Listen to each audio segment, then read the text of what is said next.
नमस्कार दोस्तों। देखिए, मैं आज आपको ये बताना चाहता हूँ कि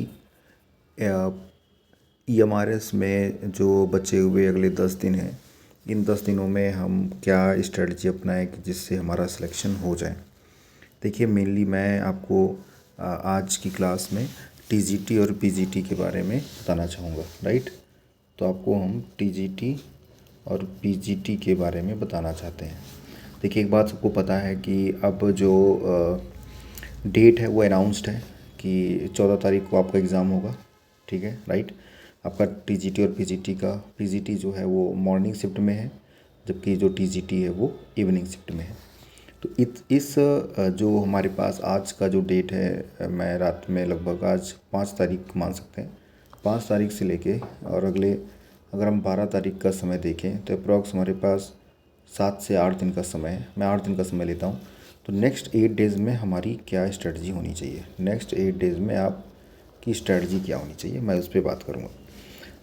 देखिए दोस्तों, ज़रा फोकस करते हैं कि सबसे पहले कि क्या क्या हमारे पास सिलेबस है। तो सिलेबस में हमारे सबसे नंबर 1 है जनरल अवेयरनेस, दूसरा रीजनिंग एबिलिटी, फिर ICT, teaching aptitude, NEP, case study और लैंग्वेज कॉम्पिटेंसी, राइट। और जैसा कि आप देख पा रहे होंगे कि यहाँ पे 10 नंबर अवेयरनेस का है, 15 नंबर एबिलिटी का है, ICT 15, टीचिंग एप्टीट्यूड 30 और NEP 10 और केस स्टडी 20 नंबर का है। देखिए दोस्तों, अब आप ऐसा तो नहीं है कि आपने अभी तक कुछ पढ़ाई नहीं की होगी, आपने ठीक ठाक पढ़ाई कर ली होगी। तो अब इन बचे हुए 8 दिन को कैसे यूटिलाइज़ करना है। देखिए, मैं इतना कहूँगा कि जो GK या GS का जो पोर्शन है उस पे अगर आपने अभी तक कुछ पढ़ा है तो ठीक है, अगर आपने कुछ नहीं पढ़ा है तो उसको अभी आप छोड़ दीजिए, सिंपली उस पर आप फोकस मत करिए। आपको सबसे ज़्यादा फोकस करना है टीचिंग एप्टीट्यूड पे, सबसे ज़्यादा आपको फोकस करना है टीचिंग एप्टीट्यूड पे। क्यों? क्योंकि टीचिंग एप्टीट्यूड आपको 30 मार्क्स गेन करा सकता है। और टीचिंग एप्टीट्यूड सिर्फ 30 मार्क्स ही नहीं गेन कराएगा, साथ ही साथ जो केस स्टडी का 20 नंबर है वो भी कहीं ना कहीं टीचिंग एप्टीट्यूड के साथ ही जुड़ा हुआ है। जिन स्टूडेंट का टीचिंग एप्टीट्यूड बढ़िया होगा उनको ये 20 नंबर भी अच्छे से में इनको काफ़ी हेल्प मिलेगी, राइट। तो ये आप 50 नंबर फोकस करिए। सेकंड है NEP।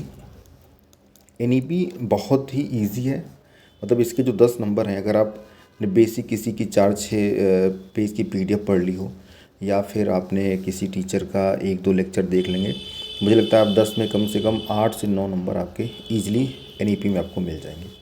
तो NEP के क्वेश्चन नहीं गलत करने हैं, उसको 1-2 वीडियो के माध्यम से उसके डेट ES सब याद कर लीजिए, आपको वहाँ पे हेल्प मिलेगी, राइट। देखिए, जो सबसे इम्पोर्टेंट चीज़ है जो मुझे लगता है कि लगभग जो टीचर्स हैं वो ये बताना भूल जा रहे हैं, लैंग्वेज कॉम्पिटेंसी। लैंग्वेज कॉम्पिटेंसी सबसे इम्पॉर्टेंट है। लोग ये पूछते हैं कि सर क्या कट ऑफ जाएगी, आप कट ऑफ भूल जाइए। अगर आपकी लैंग्वेज कॉम्पिटेंसी आपने नहीं क्लियर करी, अगर ये 20 में से आपके 8 नंबर नहीं आए तो फिर सारा मेहनत बेकार है। और इतना इजी भी नहीं है, आपने देखा होगा इतना इजी भी नहीं है।